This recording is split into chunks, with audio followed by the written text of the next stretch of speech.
नमस्कार दोस्तों, आप सभी का मेरे इस नए कार्यक्रम में स्वागत है। ये 8वीं कड़ी है। डॉक्टर अंबेडकर जी के कांग्रेस और गांधी जी के बारे में विचार की। इससे पहले की 7 कड़ी आप देख सकते हैं, सुन सकते हैं। ये डॉक्टर अंबेडकर जी द्वारा लिखित पुस्तकों से, उनके कथनों से प्रेरित कार्यक्रम है। साथ में इसमें मैंने स्वयं की एक राजनीतिक कमेंट्री भी दी है, एक टिप्पणी भी दी है। और ये सारे वीडियो बहुत ही महत्वपूर्ण है, आज के लिए भी और भविष्य के लिए भी। डॉक्टर अंबेडकर जी की एक किताब, what Congress and Gandhi have done to the untouchables, Congress और गांधी ने अछूतों के लिए क्या किया, जो जैसे मैंने इस वीडियो की श्रृंखला में आपको बताया कि मैंने वो जब पढ़ी तो मुझे लगा कि अरे वाह, बाबा साहब जी ने कितना अच्छा ग्रंथ लिखा है, एक राजनीतिक ग्रंथ लिखा है। और इसको नहीं पढ़ेंगे तो हमें शायद भारत की राजनीति, जो कि कांग्रेस द्वारा प्रभावित रही है, वह समझ नहीं आएगी। तो बहुत से विषय हैं, उनको आप कृपया करके भाग 1 से 7 तक में देखिए। और ये जो भाग 8वां है, ये उसी कड़ी में अब विशेषकर जो भाग 6 से शुरू हुआ कि डॉक्टर अंबेडकर जी गांधी जी के वर्ण व्यवस्था के प्रति विचारों के बारे में क्या सोचते थे। तो ये भाग 6 में शुरू हुआ, 7 और 8। पर 7 में थोड़ा सा मैंने अपना पॉलिटिकल एनालिसिस और अपना पॉलिटिकल स्टेटमेंट भी दिया, व्यू दिया। आगे मैं शुरू करूं, मैं अभी फिलहाल किसी पार्टी से नहीं हूं, किसी पार्टी से इन कार्यक्रमों के लिए कोई धन नहीं आ रहा है। मैं सभी पार्टी के लिए स्वतंत्र हूं, मैं उन्हें ज्वाइन भी कर सकता हूं। और चाहे तो कोई भी अगर मैं पार्टी बनाऊं, मेरी पार्टी मतलब आप और मैं मिलकर पार्टी बनाए, उसे भी आप ज्वाइन कर सकते हैं। और मैं विरोधी भी हूं हर पार्टी का, और अब मेरी पार्टी को बनेगी भी तो उसमें मैं विरोधी उसका भी होऊंगा, किसका, जो बात लोकहित में ना हो, जो प्रजातंत्र के सिद्धांत के विरुद्ध हो। और हमारे प्रजातंत्र के सिद्धांत को, जैसा मैंने एक बार पहले कहीं कहा कि जो सबसे प्रमुख सिद्धांत है वो है धर्मनिरपेक्षता। और जो दूसरा मुझे सिद्धांत समझ में आ रहा है, और जो वाकई में सही में प्रजातंत्र तब बनेगा जब हो भागीदारी। ये प्रजातंत्र, ये लोकशाही, ये लोगों द्वारा खड़ी की जानी चाहिए। और इस पर ये भाग 7 आप देखिए, वो आपको समझ में आएगा। तो गांधी जी के जो वर्ण व्यवस्था पर विचार है, तो उस पर पता लगता है, डॉक्टर अंबेडकर जी लिखते हैं, तो वो उनको पहले तो ये लिखते हैं कि भाई आप वर्ण व्यवस्था के समर्थक हो, आप जाति व्यवस्था के समर्थक हो। और वे लिखते हैं कि लेकिन गांधी जी जब इंग्लिश में अपनी लेखनी करते हैं तो उसके अंदर वो उसके विरोधी बन जाते हैं, क्योंकि उसको पढ़ने वाले पाठक ब्रिटिश हैं। तो उनको लगता है गांधी जी कास्ट सिस्टम के, जातिवाद के विरोधी हैं। लेकिन अगर वो गुजराती में लिखते हैं तो इसके वर्ण व्यवस्था के समर्थक बन जाते हैं, क्योंकि इसको पढ़ने वाले हिंदू हैं। ये सब बातें पुराने वीडियो में जाएगी। अब मैं इससे आगे शुरू करूं, मैं एक बहुत इंटरेस्टिंग ऐतिहासिक बात, मतलब अपने जीवन के इतिहास से, अपने लाइफ की बात बता रहा हूं। और हो सकता है अगर वो महानुभाव इस वीडियो को देखे तो वो या उनके बच्चे मुझसे संपर्क करें। उन्होंने एक बार, देखिए, एक बार आपने किसी को फ़ोन किया और आप कह रहे हैं कि आप मेरे खास रिश्तेदार के बहुत करीबी। तो मेरे को एक बार फ़ोन आया कि आप सबलानिया, मैंने कहा हाँ जी। उन्होंने कहा आप, ये आपके ताऊ जी हैं, JN सबलानिया, ऐसा उन्होंने नाम लिया। तो वो हैं क्या? मैंने कहा हाँ जी, हाँ थे। तो बताया कि वो उनके दोस्त थे, और उन्होंने बताया शायद वो मेरे पिताजी की शादी में भी आए। बॉम्बे से उनका फ़ोन आया, तो वो 79 में मैरिज हुई थी डैडी की। उसके बाद उन्होंने कहा कि मैं बॉम्बे में हूँ, अच्छा मैं फिल्म से जुड़ा था, तो उन्होंने ये भी कहा कि भाई आप आओ, कोई लीगल फील्ड में आना है यहाँ पर। मैं लॉ भी कर चुका था या कर रहा था। तो मैंने कहा नहीं, मेरा लीगल फील्ड का कोई इंटरेस्ट नहीं है, जो मेरा प्रोफेशन है मैं उसमें रहूँगा और मैं जो काम कर रहा हूँ फिलहाल वही करूँगा। उसके बाद उनका फ़ोन ही नहीं आया। तो एक तो ऐसे ना किया करें कि आप किसी को ऐसे फ़ोन करें और इतने उसके जीवन के पहलू से जुड़ी हुई बात करें और दोबारा ज़िंदगी में कभी उसको कभी इनवाइट ना करें। और इनफैक्ट आई थिंक दिल्ली में आने के बाद उन्होंने कॉल किया था, मैंने उनसे कहा भी था कि मिले, लेकिन वो नहीं मिले। लेकिन जो एक इम्पॉर्टेंट बात और थी, और उन्होंने मेरे को फ़ोन क्यों किया था, वो हमारे कार्यक्रम से संबंधित है। तो ये मैं जैसे पहले बताया कि अभी तो वीडियो बना रहा हूँ, लेकिन डॉक्टर अम्बेडकर जी के, गांधी जी को और कांग्रेस को लेकर विचार मैं पहले लिखित रूप में प्रकाशित कर चुका हूँ। तो उन्होंने कहीं पर पढ़ा सोशल मीडिया पर, और वहीं से उन्होंने मेरा नंबर लिया। तो उन्होंने मुझे ये भी कहा कि आपके पास क्या गांधी जी के हरिजन नामक जो एक कोई अखबार वो निकालते थे उसके अंश हैं? मैंने कहा नहीं। अच्छा, उसी अखबार की को कोट डॉक्टर अंबेडकर जी ने भी किया। तो उन्होंने कहा कि यार कहीं से उपलब्ध हो तो आप बताना। मैंने कहा ठीक है। देखिए, मैं एक बात और बताऊं, इतने सालों में मैंने हजारों लोगों से बात करी, और जब लोग मेरे से पहली बार फ़ोन करते हैं, चाहे वो कोई जातिवाद के विरुद्ध मुद्दा हो, चाहे कोई वो देश की भलाई का मुद्दा हो, तो एक बार दो बार में तो बड़े जोशीले होते, बाद में कांटेक्ट ही नहीं करते। तो मैं, जिन्होंने भी मुझसे अब तक संपर्क किया, जो जो करना चाहते हैं, मैं उनसे कहता हूँ कि आप मुझसे संपर्क करें। तो देखिए, ये एक मूवमेंट है देश के लिए, सिर्फ जाति ख़त्म करना नहीं है हमारा मकसद। हमने मान लो जाति ख़त्म भी कर दी, तो भाई नैतिकता कहाँ से लाएंगे? यहाँ तो भाई भाई का दुश्मन बना पड़ा है, आजकल तो भाई बहन भी दुश्मन बने पड़े हैं। और नैतिकता जो है ना, वो सबसे बड़ी प्रॉब्लम है। तो उस पर मैंने काफ़ी पहले भी वीडियो में बोला है इसके ऊपर। तो आप, जब आपने फ़ोन उठाया, पार्टिसिपेट कर लिया, अब ये आपका दायित्व है कि आप कैसे इस मुहिम को आगे बढ़ाते हैं। आप अपने ऑफिस के स्तर पर, आप अपने गली मोहल्ले शहर गांव के स्तर पर लोगों को एकत्र करें, और हर महीने एक कार्यक्रम करें, और उस कार्यक्रम के अंदर इतिहास पर, राजनीति पर चर्चा होनी चाहिए, और कुछ बुद्धिजीवियों को बुलाइए, उनकी वीडियो रिकॉर्डिंग करिए। वो वीडियो आप यूट्यूब पर डालेंगे, आपकी अर्निंग भी हो जाएगी। उस चर्चा के ऊपर प्रकाशन करेंगे तो पुस्तकें भी निकलेंगी, वो आपका एक इतिहास भी होगा जो आपके आने वाली पीढ़ी तक जाएगा। कमाई का जरिया भी बन जाता है, कमाई तो हो जाती है, कमाई कुछ नहीं है। आज कमाई क्यों नहीं हो रही है? क्योंकि सिस्टम नहीं है। जैसे मैंने एक पहले वीडियो में कहा कि जो लाखों लोग जाके रोज रात को मदिरा के, शराब के दुकान के आगे लगते हैं, ये बहुत मेहनत करने वाले लोग होते हैं। मैं ये नहीं कहता कि उनको जरूरत नहीं हो सकता है उनको जरूरत हो, कई बार पड़ जाती है, लेकिन इतनी ऐसे भीड़ सी भीड़ लगती है। अब उसमें यह है कि मेरा कहने का मतलब ये है कि हो सकता है दुकानें कम हो, लेकिन जो मैंने तो अपने व्यक्तिगत लाइफ में देखा कि शाम होते ही बस, भाई इतनी तत्परता ये करो कि शाम होते ही मैंने किताब उठा के और पढ़नी है। मैं फ्री हो गया, मैंने किताब उठानी है, पढ़नी है। मैं फ्री हो गया, मैंने पास पड़ोस में जाना है, लोगों से मिलना है, चर्चा करनी है।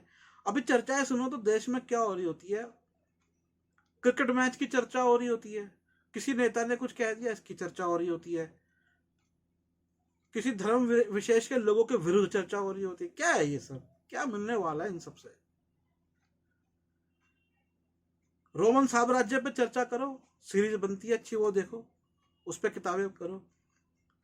मैं कहता हूँ गांधी जी को भी पढ़ो, डॉक्टर अंबेडकर जी को पढ़ो, नेहरू जी को पढ़ो, कार्ल मार्क्स को पढ़ो, कार्ल जूंग को पढ़ो, सिगमंड फ्रॉइड को पढ़ो, हिस्टोरियंस को पढ़ो अच्छे अच्छे। अभी मैंने कल 3 किताबें देखी, अमेरिकन ऑथर्स की है। तो मैं ये देख के कि भाई हमारे इंडिया का रिपब्लिक कैसे अच्छा हो, मैं वो खरीदना चाहता हूँ। वो 3-4 हज़ार रुपये की किताबें 3, मेरे पास तो धन है नहीं कि मैं खरीदूँ। और जिनके पास धन है वो धन का किस तरह से दुरुपयोग कर रहे हैं। भाई वो एक ऐसी व्यवस्था में बैठ गया है जिस व्यवस्था के अंदर लगभग 80 करोड़ लोगों के पास तो धन नहीं जा रहा, 20 करोड़ के पास जा रहा है, 30-40 करोड़ प्रचुर धन उनके पास जा रहा है, 20 करोड़ ऐसा मिडिल क्लास है, बाकी सब उन पे डिपेंडेंट है, जा नहीं रहा है। तो भाई अब वो जो बचे हुए उनका तो उनका भविष्य का देखो ना, अपनी मौज मस्ती के अलावा। यहाँ पर एक बात और, मैं जो लोग देख रहे हैं खास करके कानून के और मंत्री, पार्लियामेंटेरियन हो या विधायक हो, हमारे देश में ना मुझे लगता है, जैसे मैंने एक पहले कानून बताया कि एंटी डायनेस्टी कानून हो, पॉलिटिक्स के अंदर लागू हो, जुडिशरी में लागू हो, साथ में 2 कानून बनने चाहिए।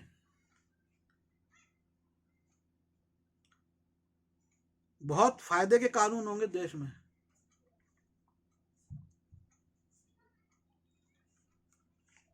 एक कानून तो ये बनना चाहिए कि यदि किसी के पिता की या माता की ऐसी मृत्यु हो जाए कि उनकी प्रॉपर्टी है, तो वो उस बच्चे या उसके माता या उसके पिता के नाम पर उसकी मृत्यु के 1 साल बाद उसके चाचा ताऊ जो भी उसको ट्रांसफर कर देनी चाहिए।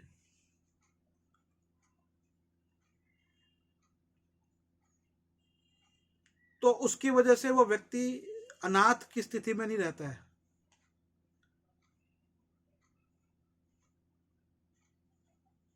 यहाँ पर क्या हो रहा है, भारत में किसी के पिता की मृत्यु हो जाए तो वो प्रॉपर्टी उसकी माँ अबला हो जाती है या वो किसी कारण से होता है, तो वो ट्रांसफ़र नहीं होती, वो बेचारा, उसको फ़ायदा नहीं होता, कुछ मिलता नहीं है, और बाकी उसकी प्रॉपर्टी पे मजे लूटते हैं। तो तुरंत 1 साल के भीतर या तो गवर्नमेंट कानून बनाए कि या तो ट्रांसफ़र करो, नहीं तो हम अपने अंडर में लेके ट्रांसफ़र करेंगे, और पेनल्टी भी लगाओ उनके उसके रिश्तेदारों पे जिन्होंने उसको ट्रांसफ़र नहीं करी। दूसरा कानून होना चाहिए कि जितने भी सरकारी कर्मचारी हैं उनके जो तनख्वाह मिलती है उनके बीवी बच्चों के पालन पोषण के हिसाब से मिलती है। अभी ये तो कानून बना कि वो अपने वृद्ध माँ बाप को दे, लेकिन वृद्ध माँ बाप की जहाँ पेंशन आ रही है वहाँ पर वो क्यों दे? तो वो ख़त्म करनी चाहिए। और साथ में ये भी करनी चाहिए कि उनके भी जो पेंशन आएगी उसमें भी अगर कोई ऐसा उनका बच्चा, पोता पोती, दोहिता दोहिती है जिसको ज़रूरत है, और अगर वो एक सीमा से अच्छी है, तो उनको भी उसका बेनिफिट थोड़ा मिलना चाहिए, क्योंकि बेरोजगारी बहुत है। कई पेरेंट्स ऑन जॉब रहते हुए अपने बच्चों को सहूलियतें नहीं देते। तो ये होना चाहिए कि उस बच्चे के अकाउंट में सैलरी का 1% उसके बच्चों के अकाउंट में भी जाए, जो कि उसके 18, 20, 21, 25 साल की उम्र में उसको मिले। तो खैर इन पे बाद में जाएंगे, कभी अच्छे से इन नियमों पे चर्चा करेंगे। तो अब मैंने आपको एक लास्ट में जो गांधी जी के विचार थे वर्ण व्यवस्था को लेकर, और डॉक्टर अंबेडकर जी क्या सोचते थे, तो उन्होंने एक बात बोली कि गांधी जी आपने तो तराजू छोड़ के तलवार पकड़ ली। मतलब जो आपका व्यापार था, आपका जो पुश्तैनी काम था, वो वैश्य का था, वो छोड़ के बेसिकली उनका पुश्तैनी काम था बनिए का। बनिया मतलब दुकानदार, जो ग्रोसरी वाला जो होता है, जिसे हम गांधी जो शब्द है उसका मतलब ग्रोसर, ग्रोसरी मतलब परचून का जो काम होता है। तो वो छोड़ के, वो तराजू छोड़ के आपने तलवार पकड़ी। जब आपने खुद पकड़ी तो आप कैसे, आपने खुद पकड़ी मतलब आपने खुद ही वर्ण व्यवस्था को, जाति व्यवस्था को दरकिनार कर दिया। तो आप कैसे दूसरे को ये सलाह दे सकते हो, कैसे लिख सकते हो कि ये तो हमारी बहुत उत्तम व्यवस्था है? अब एक जो बहुत बड़ा प्रश्न है ना, और जो लोगों को समझ नहीं आता, तो डॉक्टर अंबेडकर जी ने अपने एक इंटरव्यू में बोला कि मैंने कभी उनको महात्मा नहीं कहा। मोहम्मद अली जिन्ना का एक वाक्य है कि वो स्टेज पे आए, उन्होंने गांधी जी को महात्मा नहीं बोला, तो कांग्रेसी उन पे चिल्ला के जोर डालने लगे कि इनको महात्मा बोलो। अब बात यह है कि इससे मैं आगे पहले कुछ कहूँ, मैं आपको बता दूं कि किसी पार्टी के लिए ये वीडियो नहीं बन रहे हैं, ये सैद्धांतिक रूप से समझने के लिए वीडियो बन रहे हैं कि लोगों को समझ आए और वो सिद्धांतों के आधार पे उनका पॉलिटिकल सिद्धांत तैयार हो, जिससे आगे वो अपने हिसाब से काम करे और देश का शासन स्थापित हो सही। तो अब जो सबसे बड़ी कंफ्यूजन है ना गांधी जी को लेके कि वो महात्मा क्या है, वो महात्मा है, महात्मा क्यों है। तो जिन्ना ने कहा कि आपने तो महात्मा का चोला डाला हुआ है, आप तो असल में वर्ण व्यवस्था वाले कट्टरवादी हिंदू हो। ये उनकी ओपिनियन थी गांधी जी को लेके। डॉक्टर अंबेडकर जी इतने सख्त उनके पीछे नहीं हुए। जिन्ना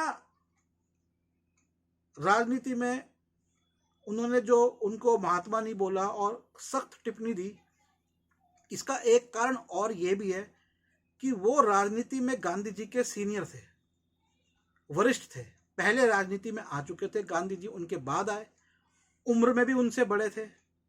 तो ये कहीं ना कहीं कारण था कि उम्र में बड़े होते हुए और एक सीनियर होते हुए उन्होंने उनको वो नहीं बोला। दूसरा देखिए, सबसे इंपॉर्टेंट बात होता है पॉलिटिकल सिद्धांत। तो इंसान का पॉलिटिकल सिद्धांत भी उसे कई बार कुछ बोलने, एक पॉलिटिशियन को, राजनेता को बोलने या कहने से रोकता है। डॉक्टर अम्बेडकर जी ने भी अपने इंटरव्यू में, बीबीसी को दिए इंटरव्यू में बोला कि भाई मैंने तो उनको महात्मा नहीं कहा। हाँ, उन्होंने महात्मा लिखा है कई जगह, बट वो संदर्भ है कि महात्मा के लोग उनको बुलाते तो ये महात्मा क्या सोचते हैं, मतलब from the point of view of the people, लोगों के नजरिए के हिसाब से कि वो, क्योंकि लोग महात्मा कहते हैं तो ये महात्मा क्या सोचते हैं। तो अब ये जो कॉन्सेप्ट, पूरा जो एक महात्मा का कॉन्सेप्ट है, जो मोहनदास करमचंद गांधी जी का निकल के आया। हमने एक कहानी सुनी है कि कपड़ा नहीं था भारत में। गांधी फिल्म में भी हमने देखा कि कपड़ा, वो देखते किसी महिला के पास कपड़े नहीं है पूरे, तो उन्होंने अपना तन नहीं ढका। अब इसमें वो ये भी कह सकते थे कि जितनी भी भारत में आने वाली कपड़ा मिलें होंगी, इंडस्ट्री होंगी, वो सारी पब्लिक कंपनीज बनेंगी और परपेचुअल लॉ होगा। परपेचुअल लॉ मतलब इस कानून को कोई बदल नहीं सकता, हमेशा रहेगा। उनको तो नॉलेज तो बहुत थी, ऐसा तो उन्होंने नहीं कहा कि कपड़ा की जो कंपनी है वो मिलेगी और कपड़ा सस्ते से सस्ते कम दाम, जबकि आज बड़े बड़े व्यापारी कपड़े के ही हैं। गवर्नमेंट भी कपड़े पे, अगर आम आदमी, अब मैं ये बात आपको जो बता रहा हूँ जो मुझे समझ में आई, वो 250 साल पुरानी एडम स्मिथ की किताब वेल्थ ऑफ द नेशन से समझ में आएगी, जो ब्रिटिश सरकार की एक बुरी पॉलिसी थी।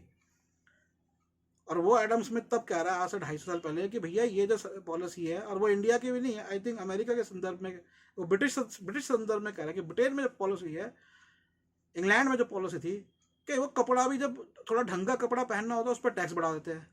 यही पॉलिसी हमारे इंडिया में चल रही है। तो हमने ब्रिटिश से पॉलिसी चेंज कहाँ करी? कपड़े पे आज की डेट पे 5% टैक्स है, और अच्छा का 1000 रुपये से ऊपर 12% और शायद ज़्यादा ही बढ़ता होगा, 18%, 28% भी होता होगा। तो अच्छा कपड़ा आम आदमी पहने, उस पर आपने टैक्स ही लगा दिया। 2000 रुपये का मेरे को पहनना है, मेरे को मान लो 2000 का कपड़ा मिल रहा है, बढ़िया फाइन कपड़ा है, और अगर उस पर 10% टैक्स है तो मेरे को वैसे ही 2400 रुपये का, 400 रुपये मैं उसे लूँगा ही नहीं। ऐसे ही कई चीज़ें हैं, तो वो एक अलग विषय है, हम उस पर जाएंगे। तो मेरा कहने का ये है कि ये जो कॉन्सेप्ट है, इसका जो कॉन्सेप्ट, पहले तो मैं इसको खारिज कर रहा हूँ कि अगर उनको सिर्फ यही चिंता होती कि लोगों के तन पे कपड़ा हो, तो वो इस इंडस्ट्री को ऐसा करके जाते हैं, क्योंकि उन्होंने इंडिया को ऐसा किया है। ये सेक्युलरिज्म के कॉन्सेप्ट पे बहुत अच्छा काम है, उन्होंने अपनी, वो शहीद हुए हैं।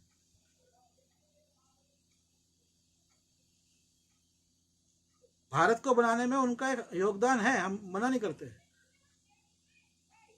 लेकिन ये कहना कि उनका जो एक रूप था उसमें सिर्फ उनका ये था सोचना कि, क्योंकि जितने उनकी सोच थी उस हिसाब से वो पॉलिसी बनवा सकते थे। पूना पैक्ट हुआ, पूना पैक्ट जैसे मैंने बताया, पूना पैक्ट से पहले वही थे जो कि भारत के जब सबसे ज्यादा पिछड़े लोगों को अधिकार मिले तो उसके विरोध में, अधिकारों के विरोध में जेल में चले गए, और फिर पूना पैक्ट हुआ।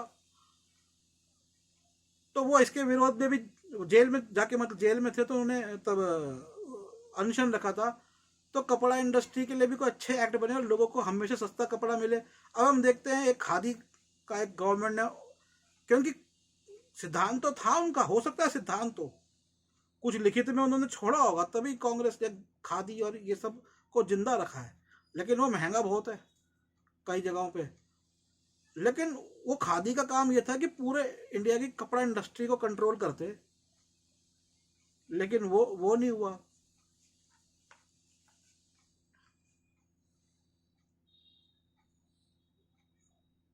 फिर मैं एक एनालिसिस निकालता हूँ, फाइनल एनालिसिस, क्या उनका ये चाहते थे वो ऐसा? तो मुझे लगता है नहीं चाहते थे। अब वो नहीं चाहते थे तो इसके पीछे ये कि उनके महात्मा बनने का जो मेन सिद्धांत डॉक्टर अम्बेडकर, मैं अपने आप से नहीं, जो डॉक्टर अम्बेडकर जी ने कहा वो मैं साफ बताता हूँ। तो ये पुस्तक, इसमें मैंने उनका अनुवाद भी किया उनकी पुस्तक का, और ये प्रकाशित हुई है। तो लिंक दिया हुआ है, फ़ोन नंबर, लिंक से खरीद सकते हैं। उनकी पुस्तकें लिखित अलग है, उनके द्वारा लिखित अलग है, और उनके जीवन और कार्यों पर अलग है, और फ़ोन भी आप कर सकते हो। अब वो समझाते हैं डॉक्टर अम्बेडकर जी, देखिए गांधी जी वर्ण व्यवस्था के हिसाब से ना ब्राह्मण थे ना क्षत्रिय थे, वो वैश्य थे, और वैश्य राजा बने भारत के ऐसा नहीं है, लेकिन उसके लिए उनको संघर्ष करना पड़ा है, और दूसरे जो सत्ताधि पे आसीन थे उनको हटाना पड़ा, वो एक अलग है। आप मेरी अगली कोई पुस्तक जो आएगी उसमें आप समझिए उस चीज को।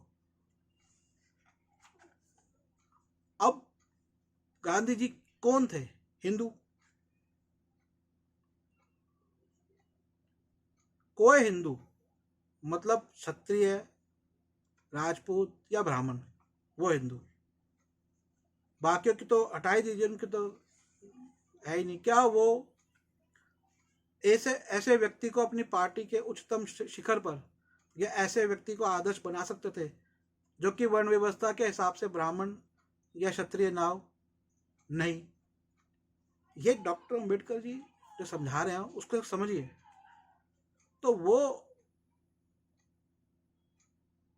एक जो नया रास्ता, अलग रास्ता निकलता है, वो है महात्मा का रास्ता, संत का रास्ता। क्योंकि हिंदू धर्म के अंदर, अब अगर इसको हिंदू धर्म को हम खोल दे सभी वर्गों के लिए, तो शूद्र और अछूत और आदिवासी, अंत्यज और वनवासी, इनसे भी हम कह सकते हैं कि कुछ संत और महात्मा हुए।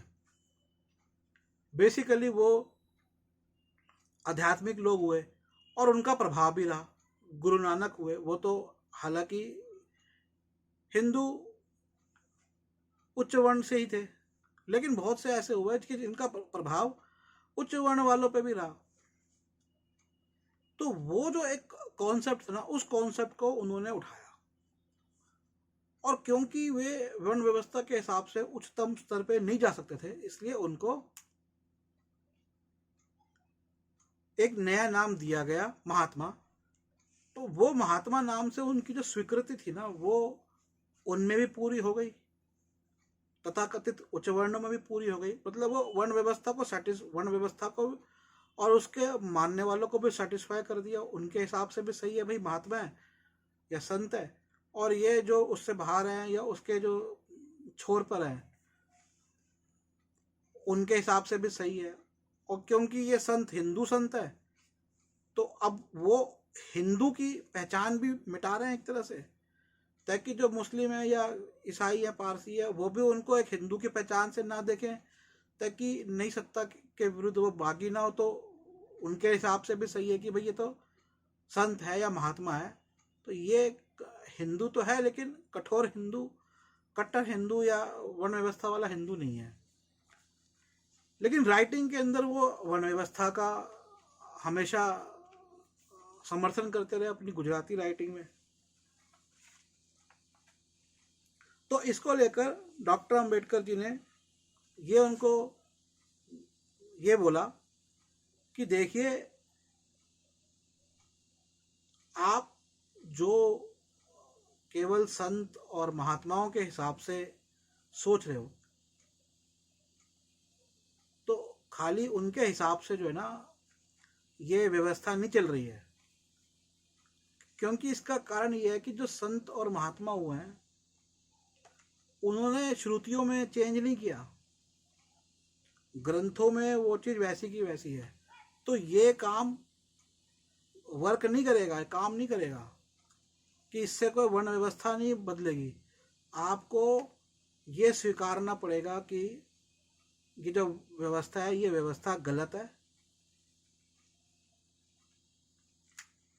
और धीरे धीरे गांधी जी उनकी बात समझने लगे। और पहले गांधी जी के एक पुत्र हुए, उसका भी संदर्भ डॉक्टर अंबेडकर जी ने दिया है कि वो उन्होंने किसी दूसरी कास्ट की लड़की से शादी कर ली थी, तो गांधी जी उनसे नाराज थे और बाद में उनको स्वीकार लिया, या कुछ इस तरह का संदर्भ है। तो कुल मिला के वो पहले वो खुद व्यक्तिगत, डॉक्टर अंबेडकर जी कहते हैं कि आप खुद व्यक्तिगत तौर पे वर्ण व्यवस्था को तोड़ रहे हो, कि आप अपना पुश्तैनी धंधा छोड़ के आपने जाति, दूसरी जाति का धंधा अपना लिया एक तरह से। तो आप कैसे जो है ना वो समर्थन इसका कर सकते हो। तो ये गांधी जी के, अब बात ये है कि ये सब बात को लेके अब आज हम बात क्यों करें, क्योंकि मैंने कहा ना, जैसे मेरे को लगा जब बीजेपी आएगी तो वो कुछ रिफाइन करेगी या फिर कमज़ोर करेगी जो एक अत्यधिक प्रभाव और गांधीवाद को या गांधी जी को दिया है, और उसको प्रैग्मेटिक रूप से, उसको तार्किक व्यावहारिक रूप से सेट करेगी। लेकिन वो भी कहीं ना कहीं अपने राजनीतिक कारणों के कारण, क्योंकि देखिए आप सिद्धांतों में तो तब बदलाव करेंगे ना जब आपका अपना को सिद्धांत ही सही होगा। अभी सिद्धांत ही अगर, और दूसरा ये कि आप सिद्धांत में तब भी बदलाव करोगे जब आपको कोई दूसरा सिद्धांत पता होगा।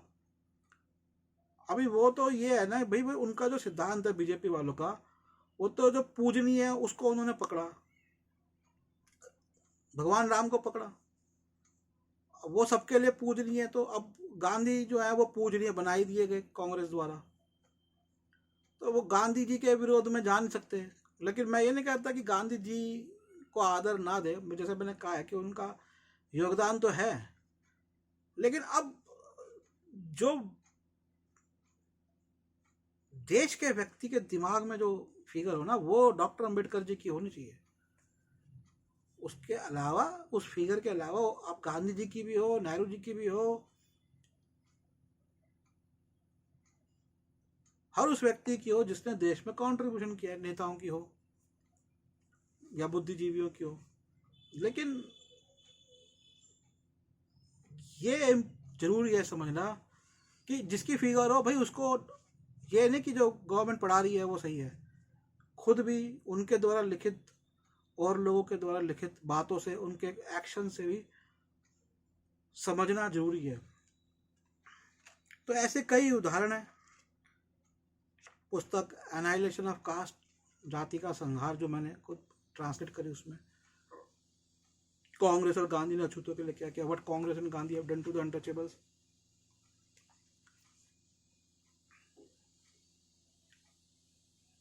तो ये जो वर्ण व्यवस्था है ना, ये जो वर्ण व्यवस्था थी, इसने ब्रिटिश टाइम में पहले से ही, ब्रिटिश लोगों के रहते हुए और मुगल लोगों के रहते हुए ही इस्टेब्लिशमेंट कर दी थी लोगों की। अभी गांधी जी ने तो उस पर प्रहार नहीं किया, तो उन्होंने वो जो इस्टेब्लिशमेंट थी ऑलरेडी, जैसे हम जानते हैं कि कांग्रेस के फाइनेंसर कौन रहे, आज की पार्टी बीजेपी के फाइनेंसर, वो इस्टेब्लिशमेंट के लोग हैं। अब वो इस्टेब्लिशमेंट, मैं नहीं कहता कि उस इस्टेब्लिशमेंट को ख़त्म कर दो भाई। जैसे डॉक्टर अंबेडकर जी ने और भी बताया कि जब जापान में तो राजशाही थी, लेकिन जब राजशाही ख़त्म हुई तो राजा लोग वहाँ के ख़त्म हो गए, ऐसा नहीं है। हाँ, उनके अधिकारों को थोड़ा और सीमित कर दिया, उनकी जो संसाधन थे उनको, तो ऐसे ही यहाँ भी प्रयास हुए। लेकिन देखिए, जैसे यहाँ पे प्रयास क्या हुए, हमने गवर्नमेंट स्कूल खोले तो साथ में एक प्राइवेट संस्थाएं खोल दी जहाँ बेहतर शिक्षा मिलने लग गई, तो वो प्रयास फेल हो गया। गवर्नमेंट स्कूल खोले, वहाँ हम जो टीचर थे वो मोटे तनख्वाह लेने के बाद भी ढंग से नहीं पढ़ाते, वो प्रयास वहाँ सब दे रहे हैं, एजुकेशन के लिए किताबें, कपड़े सब दे रहे हैं, खाना भी दे रहे हैं हम, पर वो टीचर जो है ना, कई तो अच्छा काम कर रहे हैं लेकिन ज़्यादातर टीचर उन पर ध्यान नहीं दे रहे, वो फेल हो गया। ऐसे अस्पताल बनाए, कम बनाए, वो प्राइवेट सेक्टर में चला गया। तो क्योंकि वर्ण व्यवस्था पहले से एस्टैब्लिश्ड थी, भाई उसको सिर्फ इस तरह से हमें खत्म नहीं करना कि भैया तुम जात पात मत मानो। ये तो चलो एक आइडियल है, अच्छा है, हम जात पात नहीं माने, देश में कोई धर्म भी ना माने जा। अभी उसके आगे क्या है? उसके आगे ये है कि जो रिसोर्सेज हैं, जो संसाधन हैं, उसका इक्वल डिस्ट्रीब्यूशन होगा कि नहीं होगा। मेरे अपने जहन में देश की जनसंख्या 80 करोड़ थी, तब कहते थे जनसंख्या के कारण गरीबी है। आज 144 करोड़ है, आज भी कह रहे जनसंख्या के कारण गरीबी है। पर वो जो अमीर थे वो 80 करोड़ पे भी अमीर थे, और वो और अमीर हुए 144 करोड़ पे भी और अमीर हुए हैं। और वो अमीर इसलिए नहीं हो रहे क्योंकि वो कोई शोषण कर रहे हैं, वो अमीर इसलिए हो रहे हैं क्योंकि आपकी पॉलिसीज, नीतियां खराब है। आपकी नीति ऐसी नहीं है कि, अब जैसे कई नीतियां हैं, अब मैं पूरा उस पर डिटेल पे नहीं जाऊंगा, लेकिन वो जो, इसलिए डॉक्टर अम्बेडकर जी, गांधी जी को विशेषतर उनकी जो वर्ण व्यवस्था के विचार हैं, क्योंकि उनको पता था कि ये वर्ण व्यवस्था पहले से है और हो सकता है ये आगे और स्थापित हो, और अधिकार जो है ना वो बाकी लोगों को कम कर दिए जाए। और वर्ण व्यवस्था की जो मार है वो तो सब पे पड़ी है, और गांधी जी समेत बहुत से लोग हैं जिन्होंने अपने पुश्तैनी काम छोड़े, नए कामों में आए। लेकिन काम बदलने के साथ इसका एक बहुत इम्पोर्टेंट कारण था। गांधी जी, डॉक्टर अम्बेडकर जी बताते हैं कि वो, गांधी जी ने, पहले लोग अलग अलग जाति के अलग अलग खाना खाते थे, तो ये तो उन्होंने बोला कि भैया साथ मिल के खाना खाओ, लेकिन साथ शादी कर लो ये कभी नहीं बोला। तो इस पर भी उनको ऐतराज था कि आप इस पे भी जोर दे, अंतर जातीय विवाह के ऊपर भी जोर दे। इस पुस्तक में बहुत से लोग नहीं मानेंगे, बाबा साहब जी ये कहते थे कि अंतर जातीय विवाह ही एक सबसे कारगर तरीका मानता हूँ। इसमें मैंने बोर्ड के अंदर उसको प्रिंट भी करवा दिया है कि जो जाति खत्म कर सकता है। और जैसा मैंने बताया पुस्तक के अंदर भी है, गांधी जी के किसी बेटे ने भी दूसरी कास्ट में शादी करी तो वो नाराज हो गए थे उससे। तो ये चाहते थे डॉक्टर अम्बेडकर जी की गांधी जी, क्योंकि उनका जो प्रभाव है ना वो सबसे ज्यादा प्रभावशाली व्यक्ति बन गए थे, या कहें कि कांग्रेस ने और उसके मीडिया ने उनको बना दिया था। इसके आगे वो, अब वो सुप्रीम लीडर है एक तरह से। तो अब जो सुप्रीम लीडर बना दिया गया, जिसको अगर वो बोलेगा तो उसका जाहिर सी बात है। और गांधी जी ने देखिए हिंदू मुस्लिम एकता पर तो बहुत बोला, अपने प्राण भी दिए, लेकिन पूंजीपतियों के खिलाफ ना सीधा उनको कन्फ्रंट ना करके, उनके खिलाफ सीधा ना बोलकर, क्योंकि वो उनके खुद फाइनेंस कर रहे थे, तो कैसे उनके खिलाफ बोल के एक अलग हथकरघा और ये सब दिया। अब अच्छा लगता है, लेकिन आप सोचिए अब हर कोई व्यक्ति बैठ के क्या एक अपने लिए धागा बनाएगा, तो कितने लोगों के लिए हम कपड़ा बना पाएंगे, कितने लोगों के लिए बिस्तरे बना पाएंगे, चादरें बना पाएंगे, कारपेट बना पाएंगे। इतनी बड़ी पॉपुलेशन, इतनी वो तब तक सही था जब पॉपुलेशन पूरे देश की 5 करोड़ थी। तो 144 करोड़ पॉपुलेशन है, उनके लिए कहाँ से कितना देंगे। उसके लिए हमने इंडस्ट्रीज की, अब इंडस्ट्रीज का मकसद क्या होना चाहिए? फास्ट प्रोडक्शन, हाई प्रोडक्शन, इन सबसे इंडस्ट्रीज का एक जो सबसे बड़ा मकसद होना चाहिए ना, जो पूरा डिफीट हो गया, हार गया, जो खत्म हो गया मकसद, कि इंसान को फ्री टाइम मिलना चाहिए। वो फ्री टाइम में घूमे फिरे, सपने देखे, किताबें पढ़े, पेंटिंग करे, म्यूजिक ले। वो बेचारे सबसे बुरी हालत तो वो मशीनों को चलाने वाले कर्मचारियों की है। सबसे ज्यादा इंडस्ट्री का जो बर्डन है ना वो मशीनों से ज्यादा वो कर्मचारी उठा रहे हैं।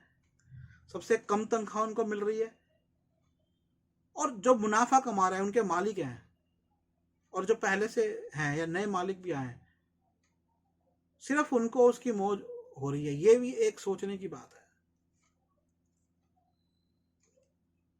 आई होप मेरी बात क्लियर होगी। डॉक्टर अम्बेडकर जी क्या सोचते थे, गांधी जी को क्या सोचने पे उन्होंने मजबूर किया। हो सकता है अगर ये दोनों महानुभाव रहते जीवित तो शायद देश की राजनीति, देश की पॉलिसीज कुछ अलग होती। खैर, हम इस पर या किसी और विषय पर आपसे बातचीत जारी रखेंगे। और किताबें डॉक्टर अंबेडकर जी की लिखित, अब देखिए मैं आपको एक बात बताता हूँ, एक है सस्ता प्रकाशन, नाम ही सस्ता प्रकाशन है, ये गांधी जी के ऊपर है, और बिड़ला का है। बिड़ला फाइनेंसर रहे कांग्रेस के। अब देखिए वो आज तक गांधी जी का प्रकाशन कर रहे हैं।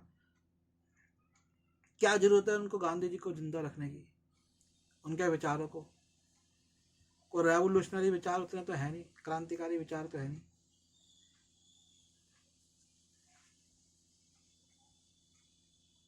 आदर सत्कार भी एक कारण हो सकता है। और शायद गांधी एक ऐसा विचार भी है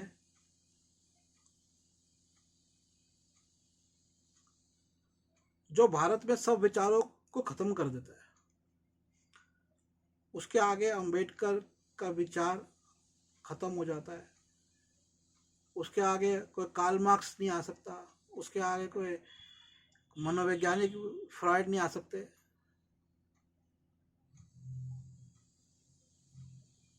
तो जो एक सोच भारतीयों की बननी चाहिए, मजबूत सोच, वैचारिक सोच, वो उस विचार के आगे नहीं बनती। हाँ, हमें धर्मनिरपेक्षता की सबसे बड़ी शिक्षा जो उस विचार से मिलती है वो धर्मनिरपेक्षता की मिलती है। लेकिन अगर आप डॉक्टर अंबेडकर जी की पुस्तक पढ़ेंगे, what Congress and Gandhi have done to the untouchables, तो उन्होंने सीधी तो बात ऐसी नहीं लिखी है, लेकिन जो ब्रिटिश सरकार थी उसके विरुद्ध जो बड़ा प्रोग्राम चल रहा था वो मुस्लिम्स का था, जो तुर्की से चल रहा था, खिलाफत मूवमेंट। और उस समय हमारे देश के अंदर कोई इतनी राजनीतिक उथल पुथल नहीं थी और सब लोग ब्रिटिश सरकार के साथ सेट थे। और जैसा मैंने पहले के वीडियो में बाबा साहब जी के संदर्भ से बताया कि कुछ विशेष वर्ग के लोग थे जिनको अपनी स्वतंत्रता ज़्यादा प्रिय थी। अब वो जो वर्ग के लोगों में गांधी जी जो आए और जब सरकार इन्होंने पार्टी बनाई कांग्रेस, उसको गांधी जी को लगता था कि इस पार्टी को जो धक्का दे सकते हैं, जोर लगा सकते हैं, वो मुस्लिम है।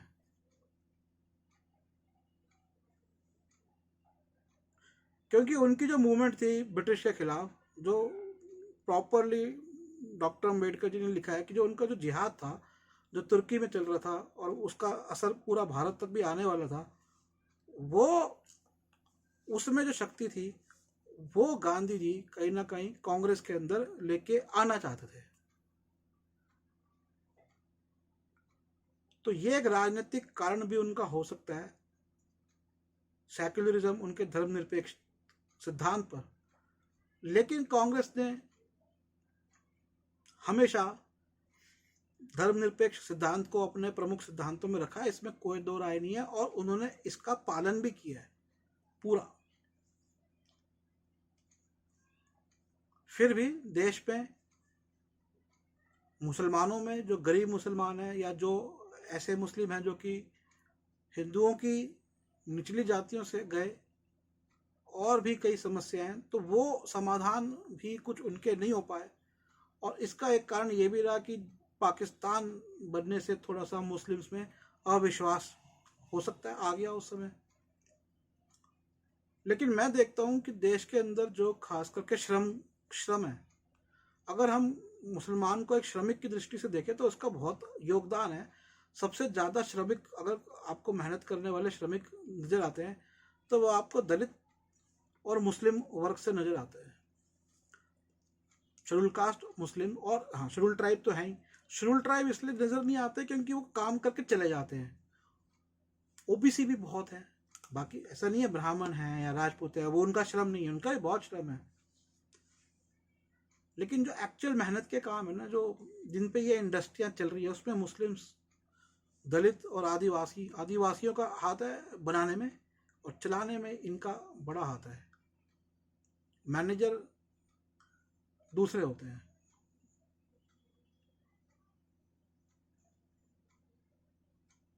तो ये बड़ी जटिल बातें हैं, लेकिन हम इनको एक सिद्धांत से हमें देखना पड़ेगा। जैसा मैंने कहा कि मैं राजनीति में, मेरा एक सिद्धांत धर्मनिरपेक्षता सबसे महत्वपूर्ण और सबसे प्रमुख सिद्धांत है। तो उस सिद्धांत के बाद आगे सारे सिद्धांत जो है ना उस पर डिपेंड होते हैं। ऐसे जब हम राजनीतिक चर्चा की बात करते हैं, और बेशक हम कई बातें सीखते हैं, कई लोगों के बारे में डिस्कशन करते हैं, तो उसमें जो हमारा प्रमुख सिद्धांत है ना, वो सिद्धांत हमारा मानवतावादी सिद्धांत होना चाहिए। अगर हमने मानवतावादी बंधुत्ववादी सिद्धांत से को अपने दिमाग के फ्रेम में नहीं बिठाया तो फिर हम दीवारें खड़ी कर लेंगे। अगर मैंने कोई मुस्लिम की बात करी तो कई मुस्लिम कहेंगे अरे ये क्यों बात कर रहे हो, हिंदू में वाह वाह वाह ये बात क्यों कर रहे हो। कोई हिंदू की बात करी तो दलित कहेंगे अरे ये हिंदू की बात क्यों कर रहे हो, हिंदू में वाह वाह हमारी बात कर रहे हो।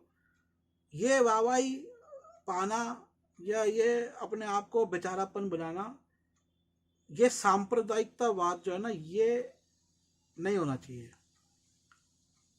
मुद्दे और ठोस कि भैया क्या नीति है, पॉलिटिकल नीति क्या है, खराब है। और जैसा मैंने कहा आपको पार्टिसिपेशन करना पड़ेगा इसमें। अपने गांव, अपनी गली, अपने मोहल्ले के आधार पर आपको संस्थाएं बनाओ। चुनावों से पहले अच्छे प्रत्याशी जो नजर आते हैं शिक्षा के आधार पे, उनको बुलाओ, उनकी चर्चा है, उनसे प्रश्न करो, उनके खर्चा दो बुलाने का, उनको ठहराने का खर्चा दो।